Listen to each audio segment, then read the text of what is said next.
đi nè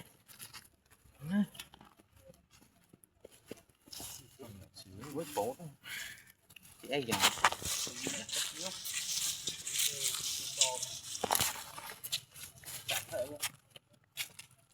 Cọng mỏng thì ở đây bài hai đi tên nào vậy thế nào biết bài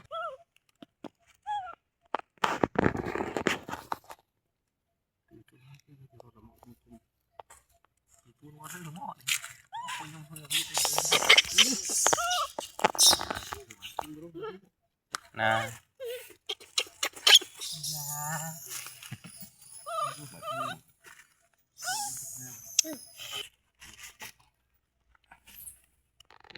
để YouTube chạm nó việc đủ ắt